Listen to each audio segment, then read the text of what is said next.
Atmósferas 2.0. La aldea global. Toma un tiempo para ti. Salud, psicología, neurociencias, medio ambiente y más.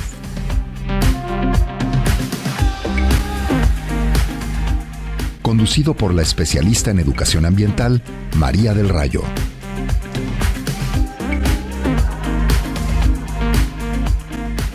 Sé parte de esta nueva aventura radiofónica. Bienvenidos.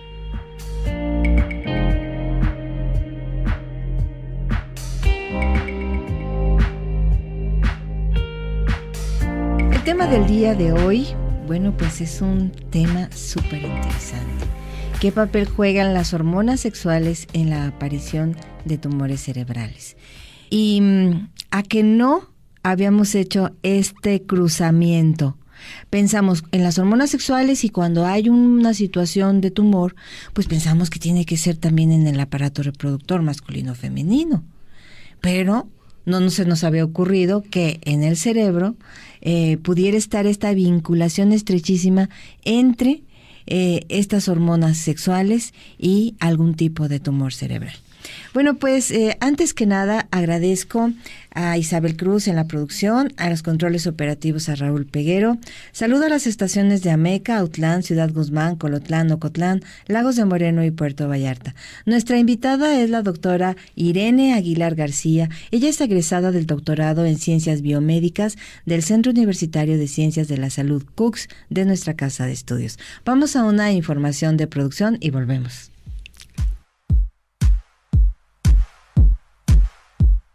Pensemos en el cerebro de un hombre y de una mujer. Se sabe de la existencia de diferencias anatómicas y a nivel molecular entre uno y otro que pueden repercutir en la forma de pensar, actuar y percibir. De ahí viene eso de que las mujeres lloran y hablan más que los hombres. Los científicos atribuyen tales diferencias a la acción del estradiol, la progesterona y la testosterona, es decir, las hormonas sexuales, las cuales están presentes tanto en hombres como en mujeres, pero en diferentes cantidades.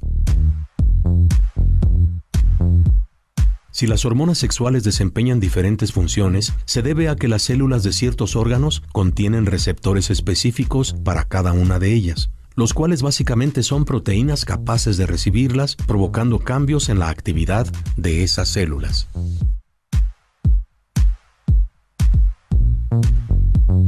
Gracias. Bueno, pues entonces hablamos más, las mujeres lloramos más, somos más sentimentales, más de corazón, y esto tiene íntimamente que ver con nuestras hormonas sexuales. En la mujer, ¿para qué es necesaria la poquita testosterona?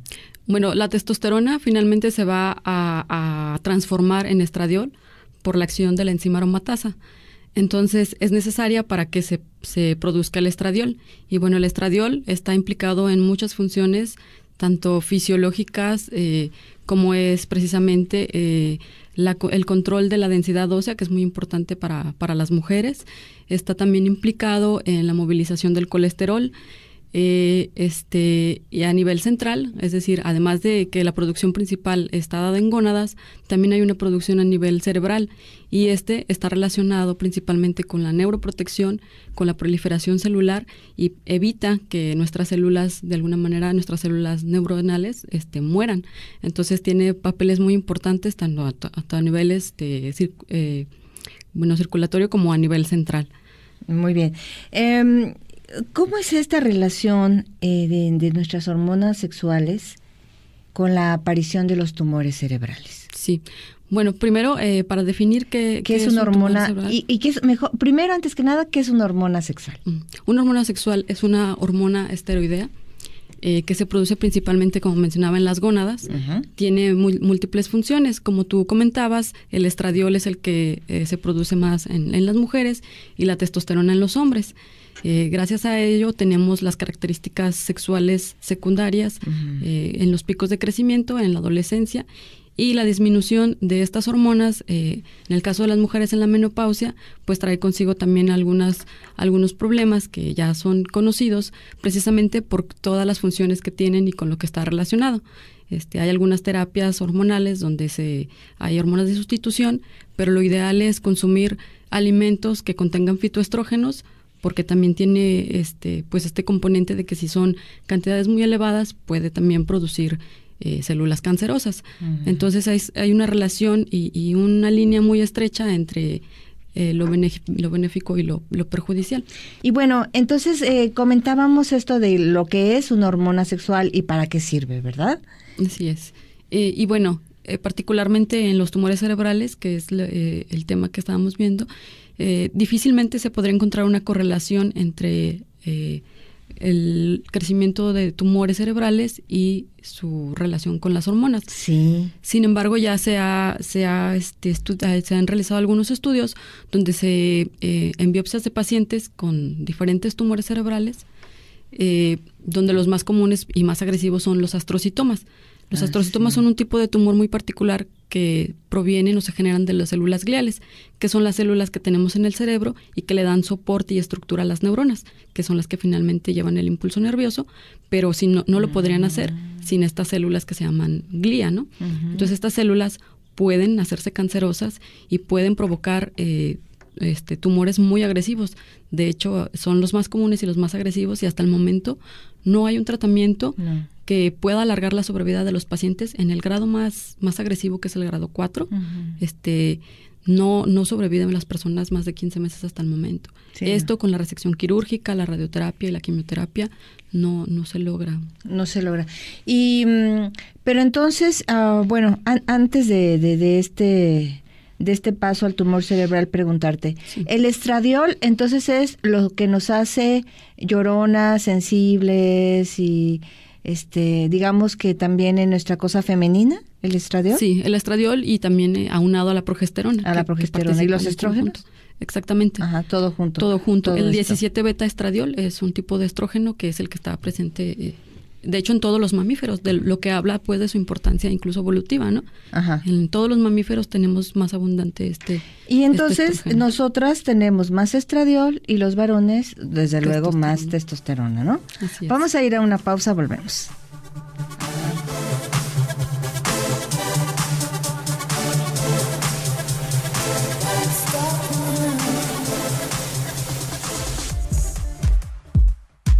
Un estudio realizado por la Universidad Autónoma de México detectó receptores de la hormona progesterona en los tumores cerebrales llamados astrocitomas, pues se forman a partir de los astrocitos, unas células que contribuyen al funcionamiento y la comunicación de las neuronas. Los astrocitomas son los tumores cerebrales más frecuentes en los humanos, sobre todo en hombres, y también los más agresivos. Causan vómito, dolor de cabeza, mareos, inclusive cambios en las capacidades cerebrales. Por lo general, se detectan en etapas avanzadas cuando es difícil que algún tratamiento ayude al paciente. En este caso, la esperanza de vida del enfermo es de máximo 2 años.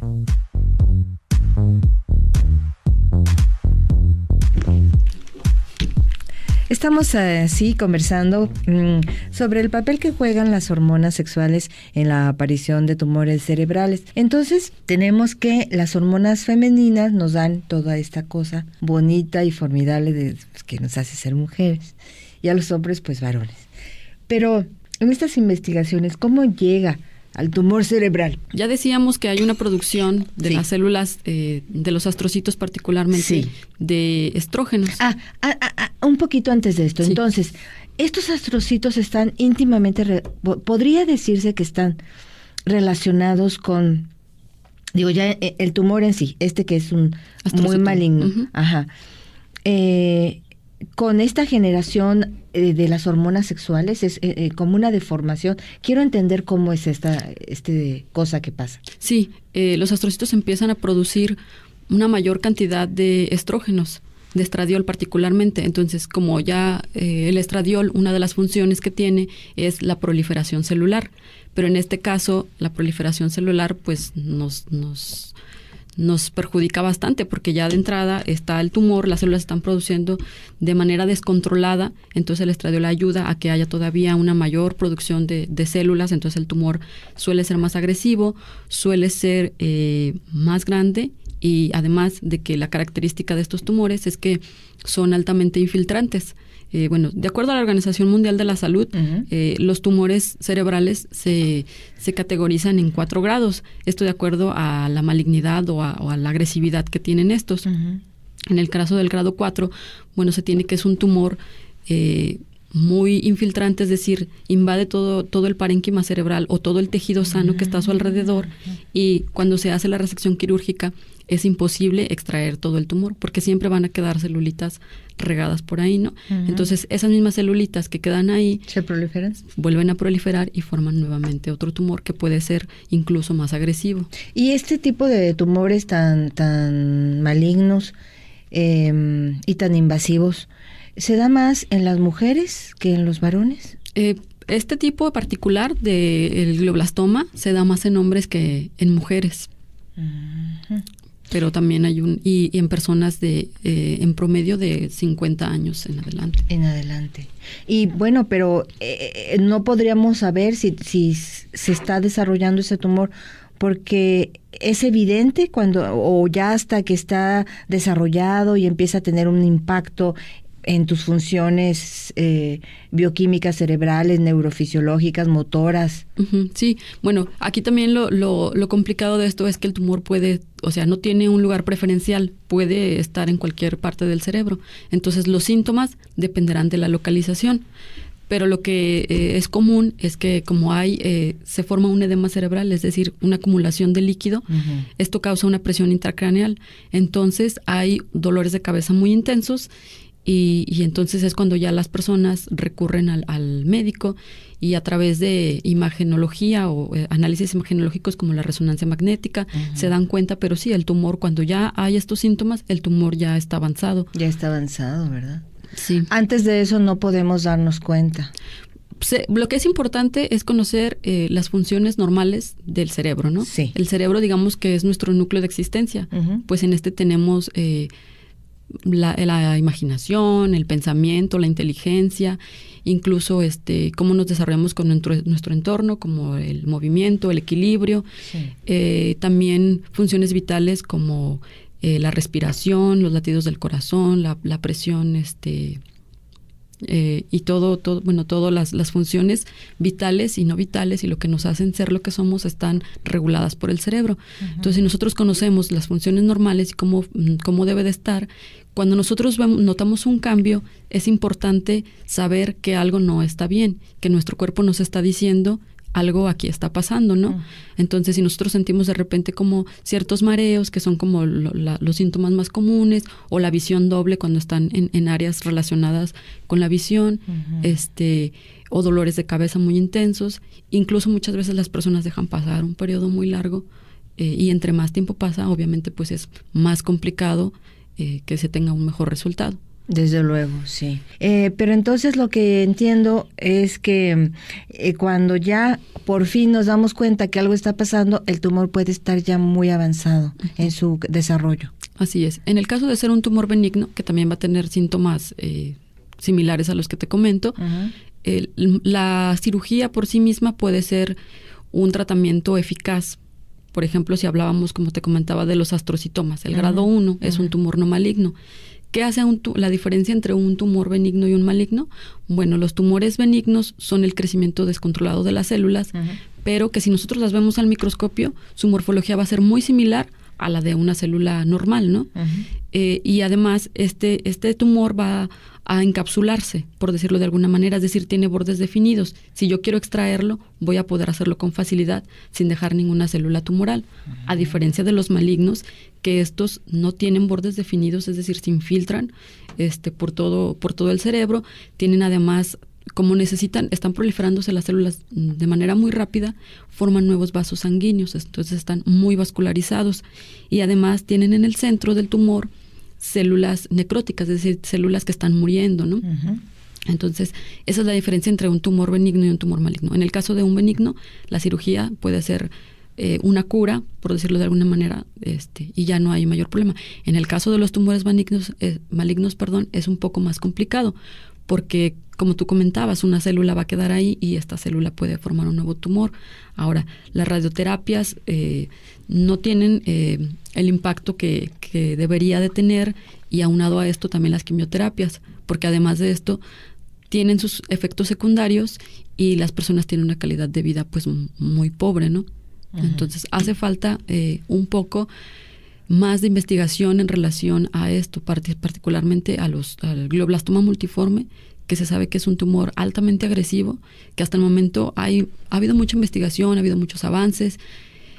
Lo complicado para estos tumores es que, digamos que 2 personas que tienen el mismo grado tumoral no son similares sus tumores, son diferentes. Entonces esto convierte que se haga más difícil, porque entonces la terapia tendría que ser personalizada, uh-huh. pero es muy complicado porque cada tumor tiene mutaciones distintas. Entonces, la Organización Mundial de la Salud, de acuerdo a las características histopatológicas, tiene esta clasificación que te comento de los grados del 1 al 4. Pero además ha surgido recientemente una clasificación molecular, porque se han dado cuenta que estos tumores son altamente heterogéneos en cuanto a las características moleculares y a las mutaciones en diferentes proteínas, que lo que se intenta con esto es personalizar la terapia. Pero hasta el momento pues hace falta todavía un poco más de investigación y no se han tenido pues resultados eficientes. Entonces todavía es más complejo, ¿verdad? Sí. El diagnóstico y el abordaje. Exactamente. Bien, vamos a ir a una información de producción y volvemos.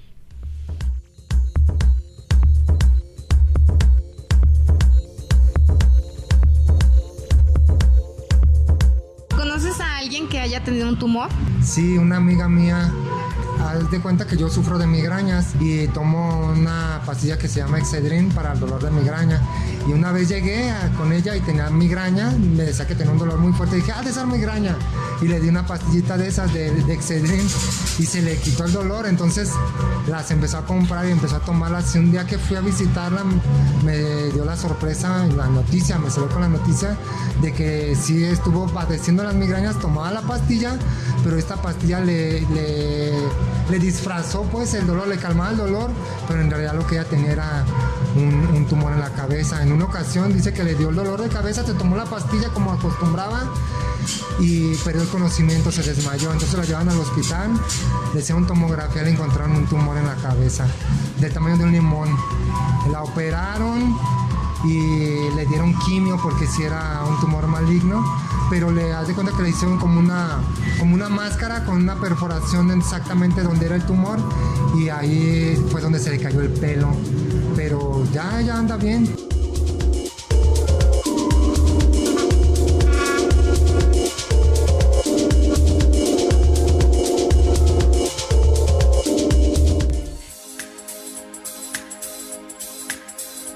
Esencia de árbol de té más agua.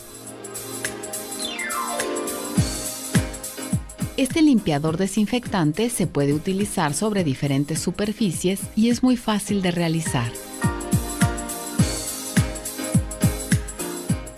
Vierte el agua en el pulverizador y añade de 8 a 10 gotas de árbol de té. A continuación lo agitamos y dejamos reposar durante al menos 24 horas. Perfecto para el baño por sus propiedades antibacterianas.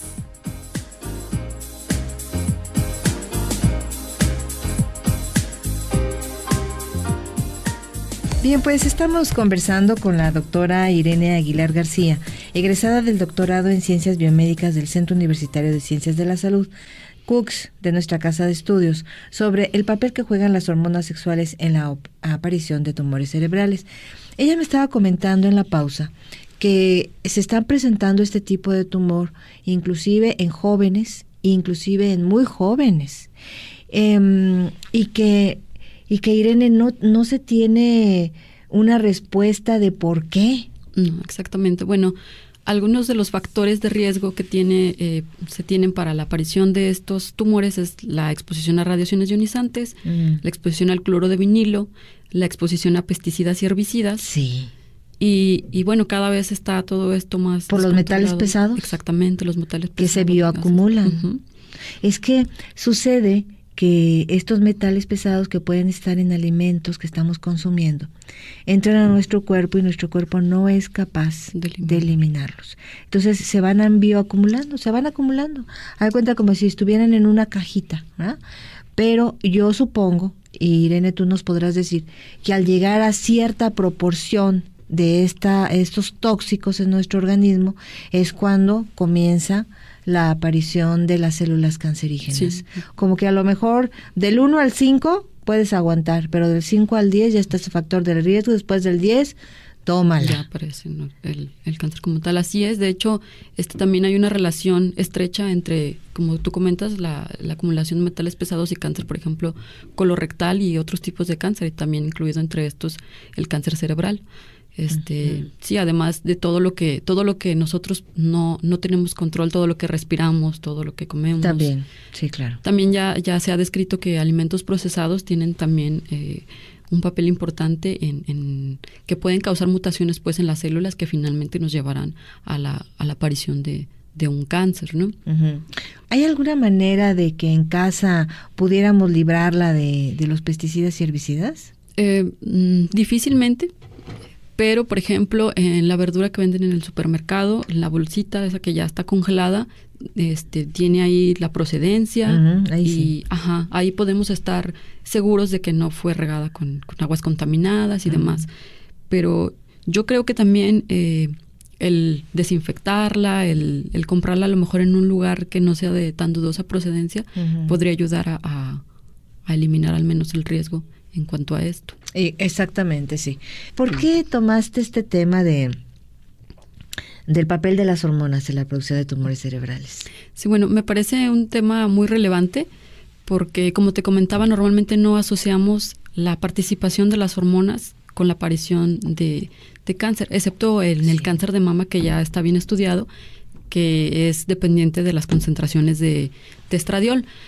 Pero a mí me parece de suma importancia porque hay muchas personas que mueren cada día por este tipo de tumores y lo que te comentaba, que además la calidad que tienen durante todo el tratamiento es muy, muy mala, ¿no? Uh-huh. Entonces, lo que hacíamos con mi equipo de trabajo es que previamente se realizó un estudio donde se obtenían biopsias de todos los tumores y veían que había una expresión importante de la enzima que te comento, que es la convertidora de andrógenos a estrógenos. Entonces, con esto nos dimos cuenta de que los estrógenos estaban participando de manera muy importante. Nosotros hicimos algunos estudios durante la tesis doctoral donde veíamos, probábamos un fármaco que es utilizado para cáncer de mama ya como primera línea de terapia, que lo que hace simplemente es evitar que se transforme la testosterona en estradiol. Uh-huh. Entonces, con esto disminuye importantemente la proliferación celular y que las células que están ahí, que son cancerosas, también puedan morir por un método de apoptosis, ¿no? Que ya no tienen alimento. Exactamente. Uh-huh. Entonces quisimos ver qué pasaba a nivel cerebral. Esto lo hicimos, en cultivos celulares y con modelos animales, y vimos que hay una respuesta muy importante. Vimos que las células dejaban de proliferar de manera muy importante y también las células cancerosas morían una gran cantidad. Entonces, consideramos que con esto, además, el volumen del tumor se reducía. Uh-huh. Entonces, queremos llevar esto a una fase mayor para ver si esto ya puede ser usado en pacientes, y con esto los efectos secundarios de este fármaco no son tan agresivos como el fármaco como las radioterapias, y la quimioterapia que se utiliza hasta el momento es la temozolomida para los tumores de alto grado, que lo que hace este fármaco es evitar que se replique el DNA, porque como las células, te comento, están trabajando de manera muy, muy constante, pues sí evita, pero no como debería de esperarse, pues. ¿Y en qué fase están entonces de este fármaco? Porque esa es una esperanza muy grande para muchos pacientes. Pues tenemos los resultados in vitro y los resultados en modelos animales, y estamos esperando a ver si nos pudiesen dar oportunidad de ya probarlo en pacientes, ¿no? Uh-huh. Es un proceso largo y muchos papeleos, pero esperemos que pueda ser viable, porque además este fármaco, digamos que el efecto secundario principal que tiene es que provoca osteoporosis, lo cual es sí es un efecto importante, pero eso ya se ha solucionado con algunos quelantes de calcio y algunas otras cosas que se proporcionan en conjunto con el tratamiento, y realmente no tiene efectos secundarios tan agresivos como el que tiene el fármaco que se utiliza hasta el momento. No, pues esta es una gran esperanza y una gran noticia para muchos pacientes, ¿verdad? Sí. Para muchos pacientes que tienen tumores cerebrales. Vamos a escuchar a Eduardo Rubalcaba en Planeta Multicolor a ver qué noticias nos trae el día de hoy.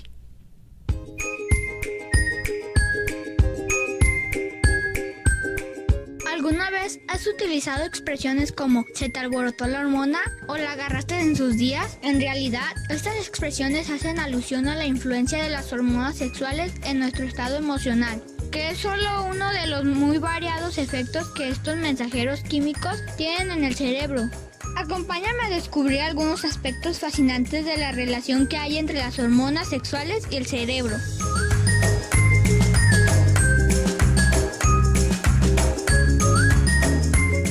Las hormonas sexuales están con nosotros durante toda la vida, incluso desde antes del nacimiento. Son sustancias que se producen principalmente en los ovarios y testículos y viajan por la sangre.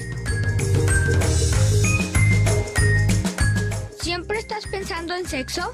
Quizás respondas que también te gusta el fútbol, o argumentas que el sexo no es todo en la vida y que el amor y la comprensión son básicos. Independientemente de tu respuesta, lo que sí es vital es la participación de las hormonas sexuales a través de su acción en el sistema nervioso central, en nuestra conducta sexual y en la reproducción. Además del papel fundamental que tienen las hormonas sexuales en la regulación de la reproducción, estas influyen en nuestro comportamiento y estado de ánimo.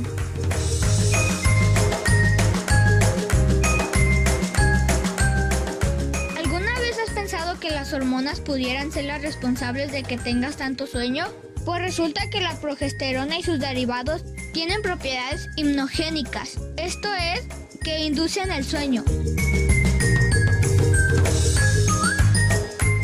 Finalmente es necesario recalcar que dado el gran espectro de funciones que tienen las hormonas sexuales en nuestro cerebro, hay muchos grupos de investigación en todo el mundo dedicados a esta área, con el fin de entender no solo por qué pensamos, sentimos y actuamos de manera distinta los hombres y las mujeres a lo largo de nuestra vida, sino también para utilizar a dichas hormonas o fármacos que tengan una acción similar o contraria a ellas para prevenir y tratar diversas enfermedades que afectan a nuestro cerebro.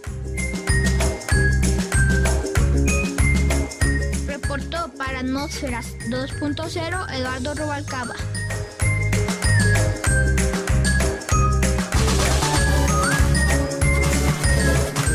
Gracias, Eduardo. Pues sí, información súper importante, ¿verdad? Gracias, Eduardo. Vamos a una pausa, una breve pausa y volvemos.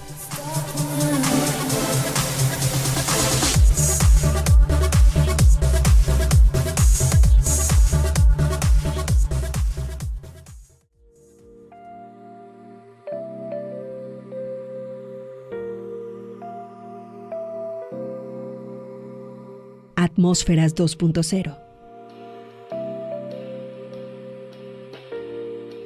Música para tu cerebro.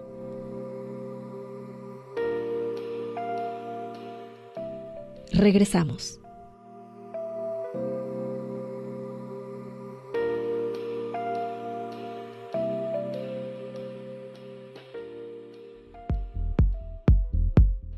¿Sabías que nuestro cerebro produce serotonina y endorfinas de manera natural, pero la producción de estas sustancias se ve estimulada por ciertos nutrientes que se absorben a partir de lo que comemos?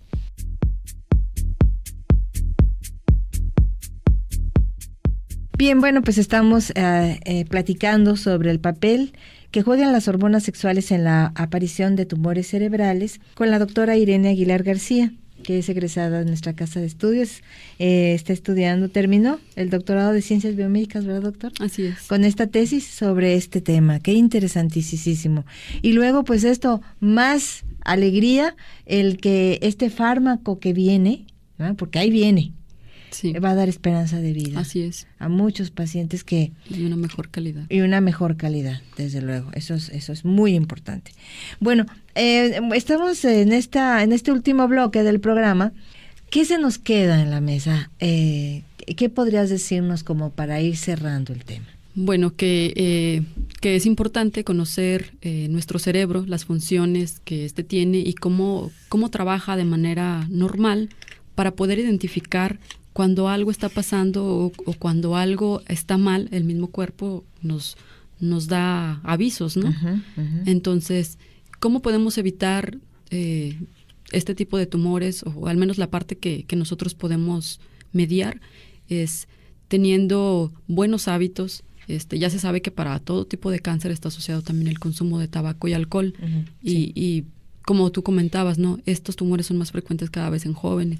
Y ya vemos que hay niños muy pequeños que ya incluso fuman, ¿no? Sí. O consumen algunas drogas que no están de acuerdo a su edad, porque digo, estrictamente droga es toda aquella sustancia que ejerza un efecto sobre nuestro sistema nervioso central o sobre nuestro cerebro. Sí. Entonces veo que hay niños muy pequeños que consumen café cuando esto es algo muy perjudicial para ellos, ¿no?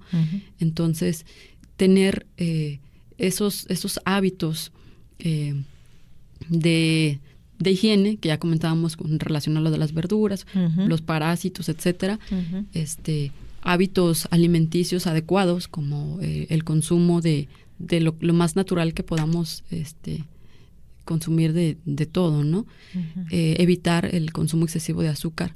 Aunque no está bien estudiado, también se ha visto que hay como una relación entre la aparición de algunos tumores con el consumo excesivo de azúcares. Sí, por lo que yo te comentaba muy al principio de que las células malignas se alimentan, ¿verdad? Exactamente. De azúcar. Sí. Ajá. Entonces bajarle a eso al también. Consumo, el ejercicio que me decías que genera endorfinas. Sí, que además de que nos va a hacer estar de buen humor y estar contentos, pues también nos va a producir beneficios a nivel cerebral, ya que ayuda a la plasticidad. Sí, es bien importante tener buenos hábitos. Hay quien diría, bueno, de todas maneras nos va a tocar, ¿no? Sí, Irene comentaba de esta cosa aleatoria, Irene, que todavía no se sabe exactamente de bien a bien por qué. Pero no olvidemos que todo esto sí son factores de riesgo. Sí, hay factores también genéticos, donde hay algunas, de hecho, con estos tipos de cáncer en particular que son tan agresivos, hay enfermedades que presentan una mayor probabilidad de presentar estos tumores en comparación con alguien que no las tiene, tales como la neurofibromatosis y la esclerosis tuberosa. Estas son dos enfermedades que tienen, por ejemplo, no sé si has visto que hay personas que tienen por todo el cuerpo tumores que son benignos, pero son protuberancias por todos lados. Entonces, estas personas tienen una probabilidad mucho mayor de presentar estos tumores como el glioma en relación a una persona que no los tiene. Entonces, hay por ahí modificaciones o mutaciones en ciertos genes que provocan enfermedades y que además estas enfermedades están asociadas de manera directa con la aparición de gliomas. Sin embargo, sí, puede una persona, dos personas puedes tener como estar expuesta a los mismos componentes y ser más susceptible una que otra. Pues de todas maneras, estos hábitos nos garantizan que estamos en una ruta correcta, ¿no? Que estamos evitando factores de riesgo, que estamos haciendo todo lo posible por tener una buena salud física, psicológica y espiritual, ¿no? Todo en conjunto pues cuenta mucho. Y bueno, esperemos que pronto nos des la noticia de que ese fármaco ya está en el mercado como una medida de control y pues cómo no, de curación y sobre todo de mejorar la calidad de vida de los pacientes que tienen tumores cerebrales a causa del papel que juegan las hormonas sexuales en nuestro cuerpo. Pues muchas gracias, Irene. Al contrario, muchas gracias y muy contenta de estar contigo. Ya platicamos otros dos temas, la plasticidad cerebral en la inteligencia emotiva. Oh, qué bonito tema, lo vamos a trabajar. Claro que sí. Esto fue Atmósferas 2.0. Infinitas gracias por el favor de su atención. Hasta la próxima.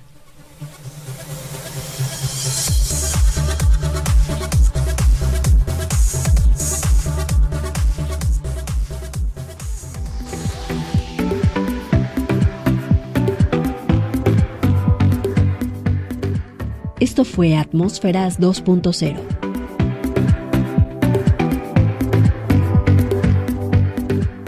Saber vivir.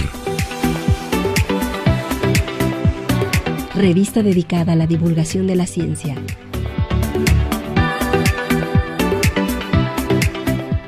Gracias por acompañarnos.